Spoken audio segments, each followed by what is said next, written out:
네, 지금 제가 말씀드린 대로 스가랴서 5장 5절에서 11절 말씀에 근거해서 나아가는 에바의 정체 제목으로 제가 정했어요. 자, 이 환상 가운데 나타난 이 에바에 대해서 시대적인 요소, 예언적인 요소를 구별할 줄 알아야 돼요.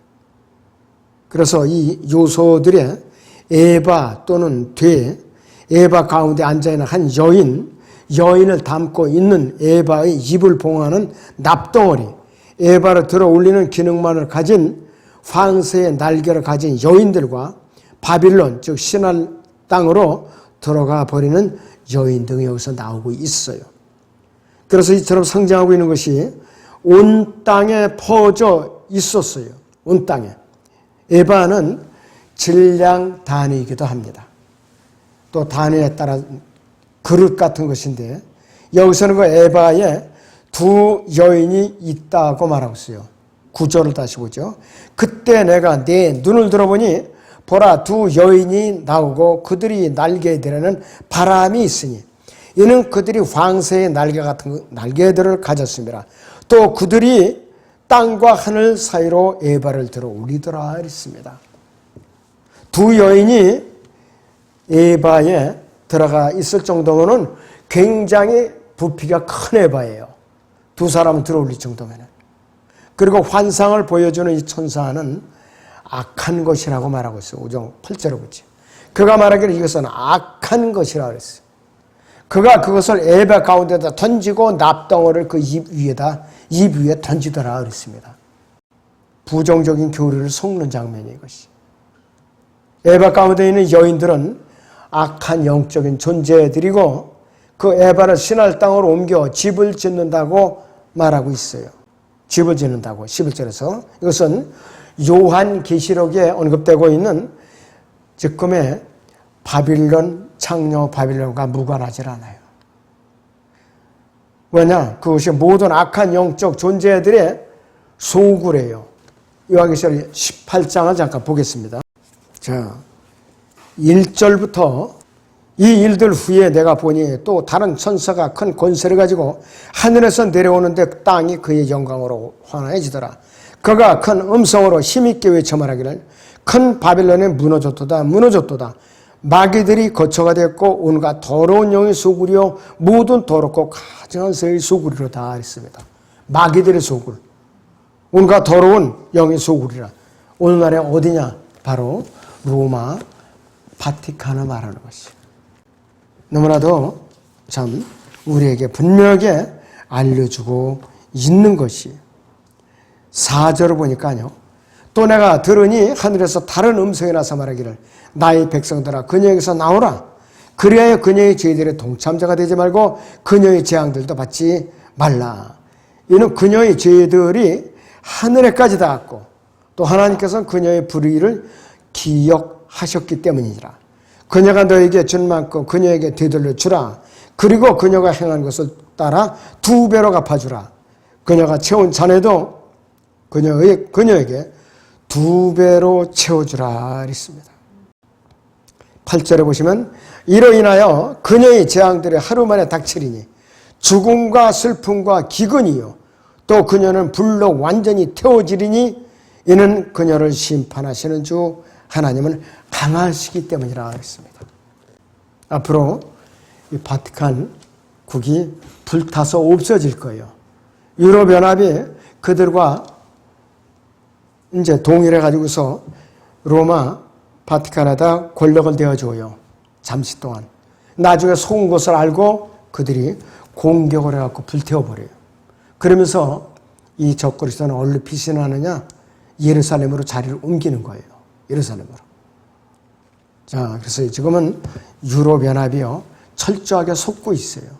기만하당하고 있는 것이. 첫째는 나가는 에바의 의미죠. 5절에서 6절을 봅니다. 스가랴서. 그때 나와 말하던 그 천사가 나와서 내게 말하기를 이제 네 눈을 들어 나오는 것 이것이 무엇인지 보라 하기에 내가 말하기를 그것이 무엇이니까 하니 그가 말하기를 이것은 나가는 에바니라 하더라. 그가 또 말하기를 이것이 온 땅에 퍼진 그들의 모양이니라 그랬습니다. 자, 그래서 하나님께서 심판하지 않으면 안 되는 강력한 심판의 그 대상인 것이에요. 자, 마태복음 23장 32절을 보죠. 그러므로 너희가 너희 조상들의 분량을 채우라. 너희 뱀들아 독사들이 세대야 어떻게 너희가 지옥의 저주에서 피할 수 있겠느냐 그랬습니다. 로마 카톨릭하고 연합해갖고 나중에 하나님을 대적해요. 이 유대인들이 나중에서 특히 종교인들이 여기서 여인으로 나오는 인물은 행실이 윤리적으로 타락했다는 것이에요. 그리고 종교적인 의미에서는 제 위치에서 벗어나 있는 하나님을 대적하는 배교한 집단을 말하는 그것이 바로 로마 카톨릭 그 단체라 이것이. 그래서 마태복음 13장 33절에서도 이것이 바로 뭐냐면은 이 여인도 그녀에게 금지되어 있는 영역에 속하고 있는 거짓 교리를 갖다 전파하고 있는 거예요. 거짓 교리. 자, 그래서 이 배교한 교회의 바빌론적인 양상은 어떤 형태냐? 탐욕이 가득 차 있어요.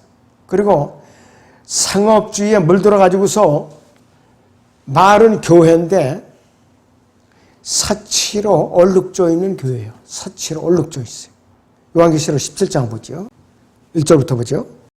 또 7병을 호리병을 가진 7 천사 가운데 하나가 와서 나와 대하며 말하기를 이리 오라. 많은 무리에 앉은 큰 창녀의 심판을 내게 보여주리라. 땅의 왕들도 그녀와 더불어 음행하였고 땅에 사는 자들도 그녀의 음행에 포도주에 취하였도다 라고 하고 그가 나를 영 안에서 광야로 이끌어가니라. 또 내가 보니 한 여자가 주홍빛 짐승 위에 앉아 있는데 그 짐승은 하나님을 모독하는 이름들로 가득하고 7머리와 10뿔을 가졌더라. 또 그 여자는 자주색과 주홍색 옷을 입고 금과 보석과 진주로 장식하고 손에는 금잔을 가졌는데 그 잔은 가증스러운 것들과 그녀가 행한 음행의 더러운 것들로 가득 찼더라. 그녀의 이마에 한 이름이 기록되어 있는데 신비락은 바빌론이라 땅의 청녀들과 가증한 것들이 엄이라고 하였더라.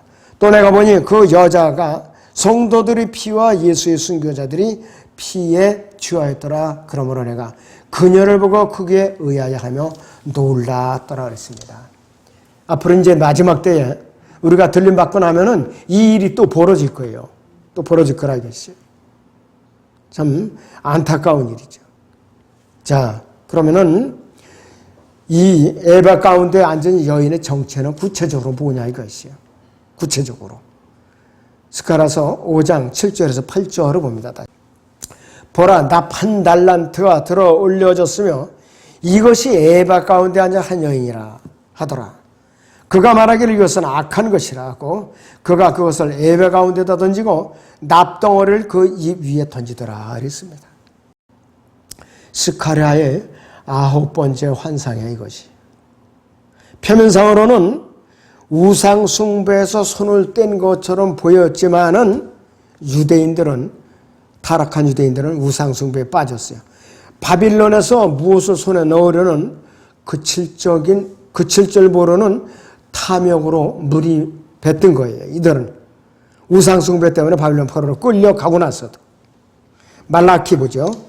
말라키 3장 8절. 사람이 하나님의 것을 도둑질하겠느냐? 그러나 너희는 내 것을 도둑질하였도다. 그러다 너희는 말하기를 우리가 어떻게 주의 것을 도둑질하였을까 하니 11조와 재물들이라 했습니다. 오히려 하나님께 대적하고 있는 거예요. 하나님께 대적하고 있어요. 참 기가 막힌 일이죠. 느헤미야 5장을 잠깐 보죠. 5장 1절부터.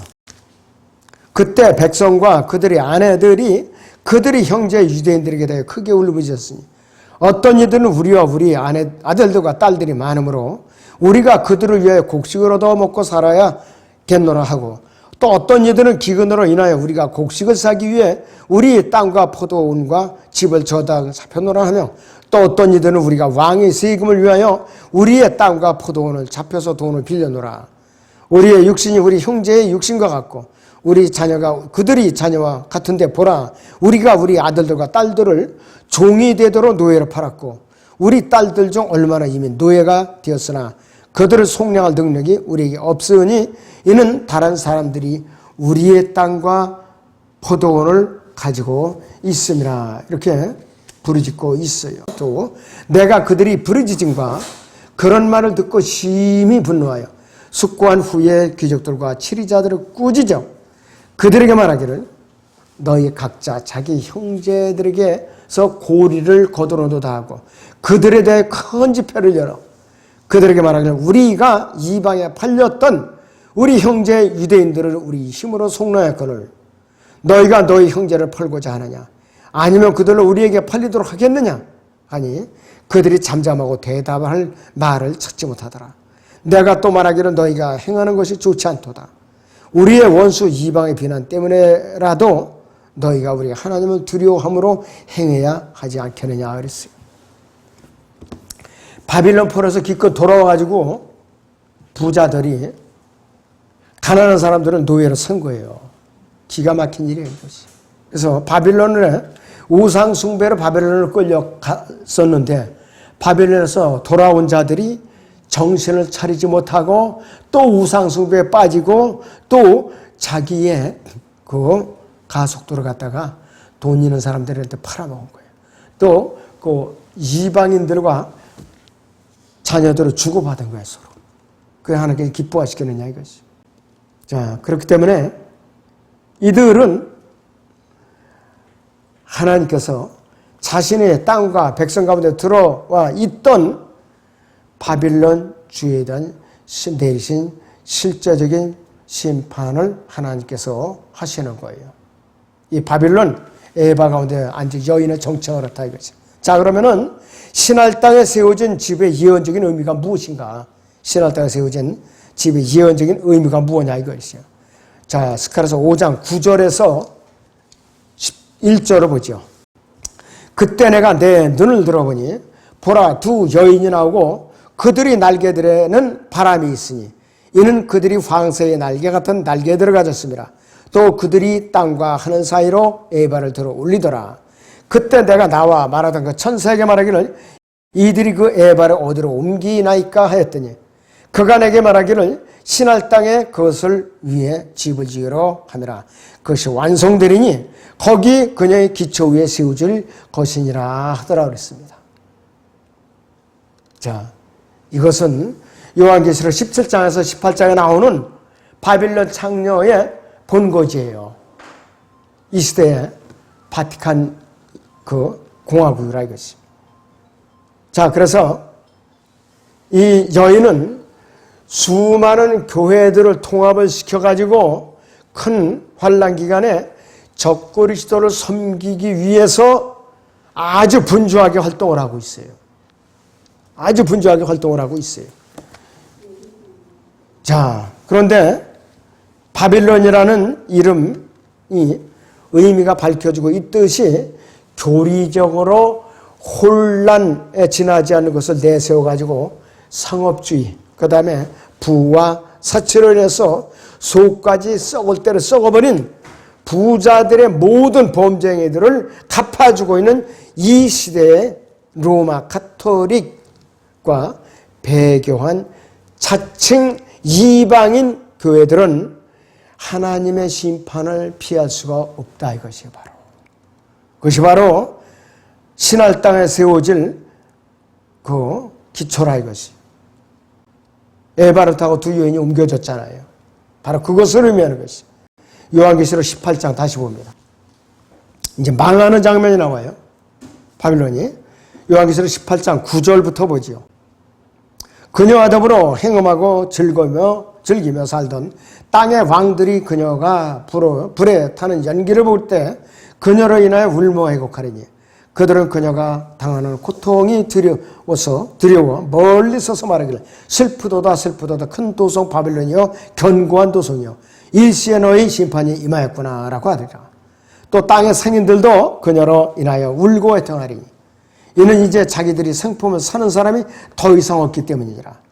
그 상품들은 금과 은과 보석과 진주와 세마포와 자주색 옷감과 비단과 주홍색 옷감과 각종 향목과 각종 성화제품과 아주 진귀한 각종 목재 제품과 놋 제품과 철 제품과 대리석 제품과 계피와 향료와 향유와 유향과 포도주와 기름과 고운 가루와 밀과 짐승들과 양과 말과 마차와 노예들과 사람들의 혼들이라 그랬어요.